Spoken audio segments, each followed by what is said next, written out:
독서 5강 시작하겠습니다. 교재 22쪽이고요. 자, 여기부터는 이제 출제 유형 3 해가지고요. 서술 전략 파악 이렇게 나와 있습니다. 이 부분이 이제 말 그대로 글을 어떻게 쓰는가, 어떤 방식으로 주제를 전달하고 내용을 전달하는가, 이런 것들 물어보는 거고요. 그 다음에 글의 흐름을 이해하는 것과 관련된 거기 때문에 빈칸에 이 접속 부사나 알맞은말을 넣는 것도 이런 유형에 포함이 됩니다.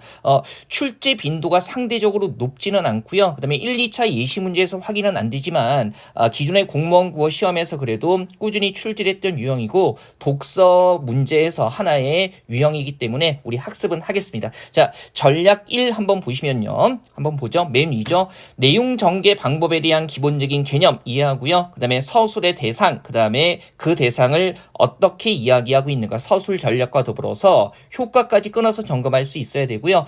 기본적인 개념은 정의, 비교, 대조, 예시 뭐 이런 것들 얘기하는 건데 서사, 과정, 인과 이런 것들을 다시 학습하지는 않겠습니다. 왜 그러냐면 정말 옛날 문제에서나 1번 정의, 뭐 2번 비교 이런 식으로 나왔었기 때문에 이런 것들이 이제 우리가 바뀌는 시험에서 다시 선택지 자체에 나오지는 않겠죠.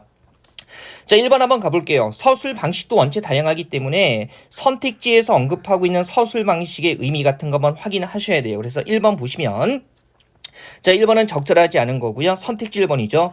단호한 어조, 상대 오만함 지적하고 있고요. 그 다음에 역사적 사례, 상대의 미묘한 심리를 언급하고 있고요. 그 다음에 상대가 행한 일 나열해서 부당한 처사였다는 거 지적하고 있고요. 그 다음에 상대의 상황을 비유적으로 표현해서 반성을 촉구하고 있다고 나와 있어요. 자, 1문단 한번 가보죠. 대개 사람은 스스로 자신의 잘못을 깨닫는다. 자, 지난번 우리 주정에서는 부끄러움을 무릅쓰고 너를 달래기 위하여 지방의 요직에 임명할 일이 있었다. 그런데도 너는 나오네요. 만족할 줄 모르고 도끼를 발산해서 가는 곳마다 사람을 죽이고 군주를 욕되게 해서라고 해가지고요. 그죠? 지금 쭉 상대가 행한 일을 나열하고 있고요. 그 다음에 그것은 덕화, 은혜를 배신한 것이라고 나쁜 짓이다라고 얘기를 하고 있어요. 벌써 3번이 확인되고요. 그 다음에 이런 것도 보세요. 선택지 1번도 관련이 되는 게 그죠? 어때요? 이렇게 해서 그것은 배신한 것이다라고 해서 딱 끊고 있고요. 은혜를 베풀었는데 배신했다라는 것은 일종의 오만함을 지적하고 있는 거죠. 그래서 1번도 확인이 되는 거예요. 단호하다라는 것은요. 추측형 표현 없이 딱 끊어서 명확하게 얘기하면 단호하다라고 얘기할 수가 있겠죠. 그 다음에 2문단 건너뛰고요. 3문단 가볼게요. 자, 그러나 그죠? 이러한 위험 속에서 스스로 안주하고 반성할 줄 모르니 너는 반성해야 되는데 반성하지 않고 있다는 거예요. 이는 마치 제비가 불이 붙은 초막 위에 집을 지어놓고 만족해하는 것과 같고 물고기가 쏟아내서 즐거워하며 헤엄치는 것과 같다라고 해가지고요. 지금 제비, 물고기의 상대가 처한 상황을 비유하면서 그죠? 반성을 촉구하고 있는 거 맞는 거죠. 그죠? 너 지금 잘못했는데 반성하지 않고 있는 게 곧 죽을 위기에 닥친 거하고 똑같다. 이러고 얘기하고 있는 거 아니에요? 이렇게 얘기하고 있는 거 아니겠어요? 그래서 4번도 여기에서 확인이 되는 거고요. 자, 정답은 2번인데요. 잘 보세요.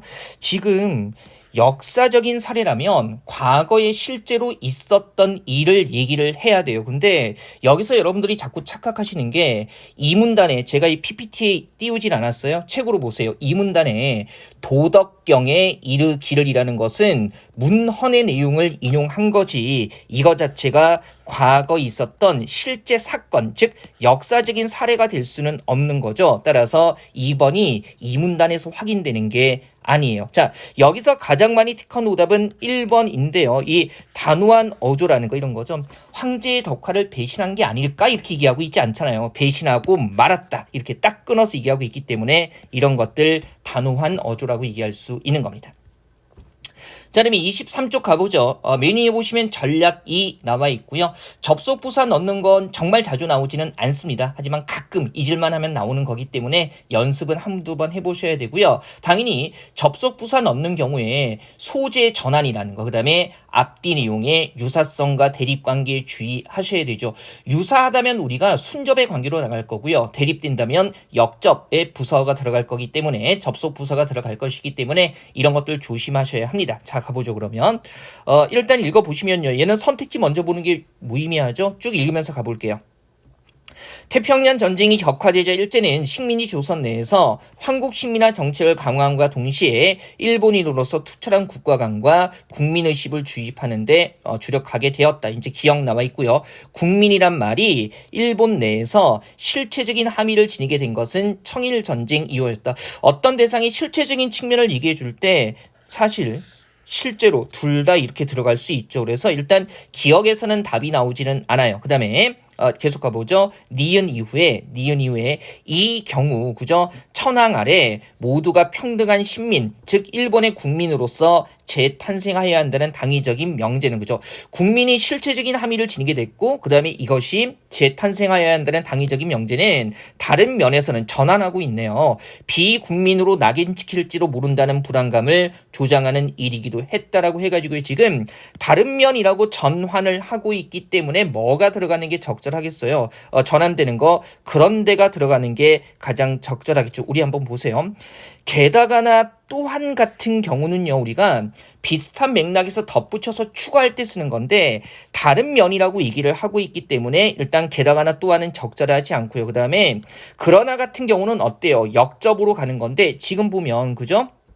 이 니은 앞에 있는 게 실체적인 함의를 지니게 됐다라는 게 나와 있고 그러면 반대리는 얘기라면 실체적인 함의를 지니지 못하는 측면을 얘기를 해야 되는데 다른 측면의 불안감을 얘기하고 있기 때문에 역접도 정확하진 않아요. 그래서 이 맥락에서는 그저 이 니은 쪽이 결정적인 힌트가 되는 겁니다. 1번이 되는 거고요. 자, 그다음에 어차피 가장 많이 택한 오답은 4번이에요. 1번과 4번에서 왔다 갔다 할 수밖에 없는 문제기도 하고요. 한번 보시면 결정적으로 이 그러나냐 그런데냐 이 부분에서 차이가 나타나는 건데요. 다른 측면으로 전환하고 있기 때문에 우리 그런데는요. 역접과 전환에 다 쓰이고요.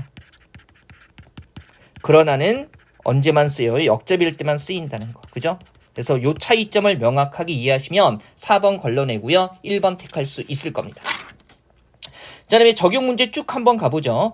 표현산 특징을 이해한 것으로 적절하지 않은 거라고 해가지고요. 얘는 복잡한 문제가 아니기 때문에 1번과 4번만 살짝 비교해 볼게요. 자, 1번 보면 가는 제압, 나는 승리 나와 있어요. 제압, 그 다음에 뭡니까? 승리 이렇게 나와 있고 그 다음에 나는 가보다 경기 결과를 객관적인 태도로 표현했어. 자, 이건 좀 어휘 뜻을 알아야 되는데 우리 왜 제압이라는 말은요.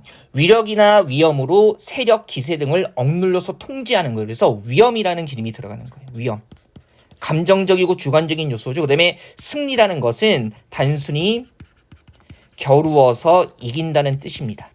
그래서 감정적인 진술은 없고요. 정서적인 것은 없고 그냥 사실관계만을 얘기하는 거죠. 따라서 나아가 경기 결과를 객관적인 태도로 표현한 건 맞아요. 그죠? 자, 제압과 승리라는 어휘의 뜻을 정확하게 알고 있었다면 걸러낼 수 있는 부분이었었는데 이게 1번 눈치채셨겠지만 가장 많이 택한 오답이에요. 그 다음에 4번 보시면 가는 3위에 입상했다. 나와 있고요. 나는 동메달을 획득했다. 그죠? 나와 있어요. 근데 가와 나 모두 아쉬운 경기 결과였다. 아쉬웠다라는 것은 우리가 맥락을 생각해 보면 이것보다 더 잘할 수 있었는데 그죠? 더 잘할 수 있었던 그 결과를 가져오지 못했다는 거잖아요. 근데 가 보면 내용 보세요.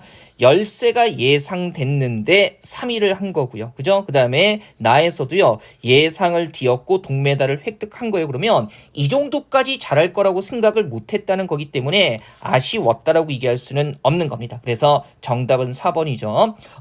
이런 데서 이제 어휘의 뜻까지 명확하게 파악해야만 풀 수 있는 문제 뭐 이런 걸 잘 던지지는 않는데요. 1번에 헷갈리시는 분들은요. 명확하게 어휘의 의미까지 생각하시면 되겠습니다.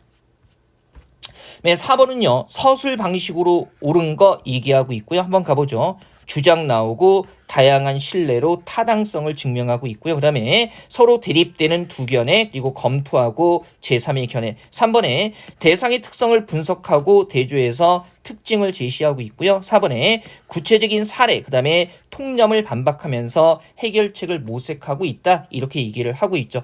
지금 보니까 일단 문단은 하나인데요. 자, 이러한 음악의 한 배를 있게 한 실제적 기준은 호흡이었다. 즉 숨을 들이쉬고 내쉬미 한 배의 틀이 된 것이다. 음악의 한 배라는 거 얘기를 하고 있고요. 이런 것을 양식척이라고 하고 이것이 바로 뭡니까? 이 방법이 우리 음악의 어떤 한배와 박절의 근거가 됐다라고 얘기를 하고 있고요. 결론 그러니까 한 호흡을 두 박으로 해서 박자와 한배의 기준으로 삼았다 그러면 우리 음악에 박자와 한배의 기준 나와 있고요. 반면이라고 나가면서요. 그럼 대조되는 거네요. 그죠? 서양인들의 음악적 시간을 얘기하면서 결론 1분간 울리는 호흡이 아니라 심장 박동 가지고선 뭡니까? 기준적인 빠르기 말이 되었다 그러면 말 그대로 우리 음악의 박자와 그 다음에 서양인들의 음악적 시간 박자를 대조해서 얘기하고 있는 거잖아요. 정답은 3번이죠. 그죠? 대상의 특성을 분석한 다음에 대조해서 각각의 음악의 시간, 음악적 시간, 박자가 어떤 개념으로 성립이 됐는가를 얘기해주고 있는 겁니다. 여기서 가장 많이 택한 오답은 1번인데요. 그죠? 이걸 가지고 뭐 일치 문제 같은 거 물었으면 좀 어려웠을 텐데 서술 방식 묻고 있기 때문에 굉장히 단순하죠. 반면이라는 결정적인 것도 들어가 있고요. 1번 보면 주장을 먼저 제시한 뒤 그랬는데 지금 보세요. 음악의 한배를 있게 한 기준이 호흡이었고 이것을 양식적이라고 불렀다 선인들이 그러면 이건 글쓴이 주장이 아니라 사실이 제시되고 있는 것이기 때문에 이걸 주장으로 착각하면 안 되겠죠. 그죠? 뭐 1번 택한 비율이 아주 높지는 않습니다만 사실관계 중심으로 정리하고 있다는 거 이거 보셔야 될 거고요. 자, 4번에 이거 용어 괜찮나요? 통념이라는 것은 사람들이 흔히 그렇게 생각하는 바를 통념이라고 이야기를 하는 거죠. 네, 5번 한번 가볼게요. 그 옛날 좀 서울시 따로 출제된 문제들이 다소 좀 까다로운 측면이 있습니다. 그죠? 이거 보세요. 설명 방식으로 옳지 않은 거 해가지고요. 1번 보면 현상 이면, 그러니까 겉으로 드러나지 않는 거죠. 그 다음에 구조적 문제를 얘기하고 있다라는 거, 어떤 구조의 문제, 그리고 인과관계로 사회현상, 그리고 반복되는 사회적 문제를 떠올리게 하고요. 유추를 통해서 조심해야 되죠. 해결 방안을 제시하고 있다는 겁니다. 보세요. 첫 줄 보시면 필로티 문제가 아니라 왜 필로티 건축인가 그러면 뭡니까? 왜라는 이유는 겉으로 드러나지 않는 거니까 선택지 1번에서 얘기하는 현상 이면하고 관련이 되는 거고요. 그 다음에 이는 주차 문제와 관련이 있다. 소형 주택 상가에서 법정 주차될 수를 맞추려면 대지 내에 빼곡히 주차면을 만들어야 하고 반면에 상부 건물은 대지 경계선으로부터 띄어야 하므로 1층을 필로티로 하여 차가 삐죽 나오도록 하는 것은 논리적인 귀결이다라고 해가지고요. 왜라는 이유를 물으면서 현상 이면의 문제를 건드리고 있고요. 그 다음에 뭡니까? 상부 건물과 필로티 구조에 대해서 얘기를 하고 있기 때문에 선택지 1번이 이 부분에서 확인이 되는 거죠. 맞고요. 그 다음에 자, 세월호 평형수가 저렴하도록 반강제된 여객 운임과 관련이 있듯이 필로티에 대한 선호도 이거 비슷하다는 거 아니겠어요? 저렴 주택 나아가 저렴 도시와 관련이 깊다 해가지고요. 여기서 일단 유추의 방식이 쓰이기는 해요. 근데 지금 이 유추의 방식으로 문제점을 지적하고 있는 거지 해결 방안을 제시하고 있는 건 아니거든요. 뒤쪽에도 해결 방안이 안 나오고 있고요. 그리고 요거 보면 방금 본 이 문장이 뭐가 되는 겁니까? 3번. 그죠? 반복되는 사회적 문제를 환기하는 것과 관련이 되는 거죠. 뭐예요? 그죠? 세월호 평형수와 필로티에 대한 선호라는 게 어떤 저렴한 측면과 관련이 있고 1970, 80년대의 필로티, 그 다음에 세월호 문제라는 것들이 계속 저렴함과 관련해서 이어지고 있다는 거니까 반복된다고 볼 수 있는 거죠. 그래서 이거 3번 확인하셔야 되고요. 그 다음에 다세대 다가구 주택은 단독주택용 필지에 부피 늘리만 허용한 70, 80년대 주택 공급 정책의 결과다라고 해가지고요. 그죠? 뭡니까? 다세대 다가구 주택 결과. 그 다음에 뭐예요? 단독주택용 필지에 부피 늘리만 허용했기 때문에 이 결과가 나타났다 해가지고요. 인과관계를 통해서 사회 현상이라는 거, 다세대 다가구 주택이 어떻게 나타났나, 그죠? 필로티가 어떻게 나타났나 이런 것들 얘기를 해주고 있는 겁니다. 자, 가장 많이 택한 오답은 3번이 되는데요. 그죠? 이를테면 7, 80년대 이런 뭡니까? 필로티에 대한 선호가 저렴한 것과 관련해서 나타나듯이 세월호 평형수도 결국 저렴하도록 강제된 여객 운임 이런 것과 관련이 있다는 그래서 비용의 저렴함과 관련된 문제들이 7, 80년대 그다음에 세월호 이런 데서 계속 나타난다는 거기 때문에 이거 반복되는 사회적 문제를 환기 떠올리게 한다는 건 맞는 진술이 되는 겁니다. 이 부분의 의미 한번 잘 보셔야 될 거고요. 자, 이렇게 해가지고요. 5강은 정돈하도록 하고요. 제가 복습하는 방법은 강좌 안내에서도 첫 강에서도 말씀드렸는데 우리 이 부분은 얘기 공부했을 때처럼 우리 첫 그 스텝 1이 있잖아요.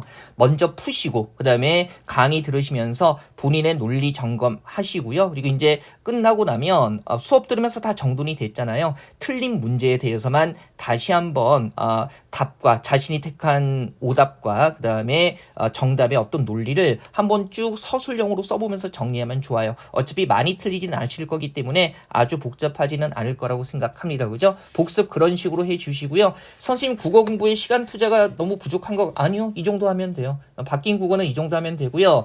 과도하게 어렵게 하는 게 문제죠. 여러분들 알다시피 이제 벌써 뭐 발표도 났지만 동점자 같은 경우에 전공 과목 점수가 더 잘 나온 분들에게 우위를 부여한다고 했잖아요. 그래서 남는 시간, 국어는 이렇게 수업으로 정리하시고 시간이 더 확보가 된다면 당연히 여러분들 점수 확보해야 되는 전공 과목에 더 투자하시는 게 맞습니다. 자, 잔소리는 이 정도로 하고요. 5강 마무리 하겠습니다.